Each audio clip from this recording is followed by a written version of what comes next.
ఆంధ్రప్రదేశ్లో పింఛన్లపై మంత్రి కొండపల్లి శ్రీనివాస్ కీలక ప్రకటన చేశారు.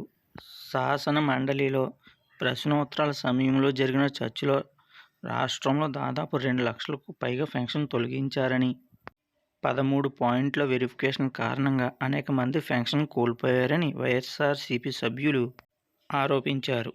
ఈ ఆరోపణలకు మంత్రి శ్రీనివాస్ స్పందిస్తూ ప్రస్తుతం 13 పాయింట్ల వెరిఫికేషన్ అమలు చేయటం లేదని స్పష్టతనిచ్చారు. పింఛన్ల విషయంలో ఎన్టీఆర్ భరోసా పథకం కింద ప్రభుత్వం అనుసరిస్తున్న విధానంపై తీవ్ర చర్చ జరిగింది. రాష్ట్ర వ్యాప్తంగా వివిధ కారణాలతో పెన్షన్ తొలగించారని, దివ్యాంగుల కోటాలో సైతం పెన్షన్లు తొలగించారని ప్రతిపక్ష సభ్యులు మండిపడ్డారు.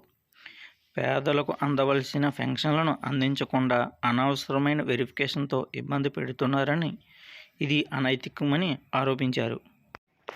అయితే ప్రభుత్వం చెబుతున్న లెక్కల ప్రకారం వేల పెన్షన్లను మాత్రమే తొలగించారని పేర్కొన్నా, వాస్తవంగా 2 లక్షల పెన్షన్లు తొలగించారని ప్రతిపక్షం అనుమానం వ్యక్తం చేస్తుంది.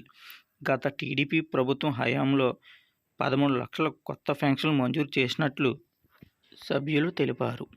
అయితే ప్రస్తుతం ప్రభుత్వం కొత్త పెన్షన్లు మంజూరు చేసిందా లేదా అన్న ప్రశ్నకి మంత్రి సరైన సమాధానం ఇవ్వలేదు. దివ్యాంగుల కోటాలో పెన్షన్ల మంజూరుపై ప్రత్యేక నిబంధనలు అమలవుతున్నట్లు మంత్రి తెలిపారు. అయితే ఈ నిబంధన వల్ల అనేక మంది అర్హులు పెన్షన్ పొందలేకపోతున్నారని ప్రతిపక్షం అభ్యంతరం వ్యక్తం చేస్తుంది. ఈ నేపథ్యంలో మంత్రి శ్రీనివాస్ మాట్లాడుతూ ప్రభుత్వ విధానంపై వివరణ ఇచ్చారు. 13 పాయింట్ల వెరిఫికేషన్ పూర్తిగా అమలు చేయడం లేదని, 2 లక్షల పెన్షన్లు తొలగించామని చెప్పడం అవాస్తవమని స్పష్టత ఇచ్చారు. ప్రభుత్వం ఏర్పడిన తర్వాత 1,80,000 మంది పెన్షన్ పొందుతున్న వారు మరణించారు. తొలగించిన 14,000 మంది పెన్షన్లు ఎక్కువ శాశ్వతంగా వలస వెళ్లిన వారని మంత్రి వివరించారు. గత ప్రభుత్వం హయాంలో అనర్హులకు పెన్షన్లు మంజూరు చేశారని, హెల్త్ పెన్షన్ అర్హత గల వారు ఎప్పుడైనా దరఖాస్తు చేసుకోవచ్చని మంత్రి పేర్కొన్నారు. కడప జిల్లాలో 3,000 మంది పైగా దివ్యాంగుల పెన్షన్లు మంజూరయ్యాయి.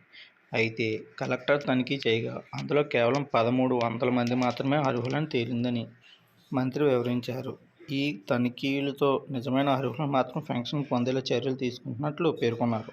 పింఛన్ల విధానంలో ముఖ్యమైన మార్పులు చేస్తూ ఆంధ్రప్రదేశ్ ప్రభుత్వం స్పౌజ్ పింఛన్ విధానాన్ని అమలు చేస్తుంది.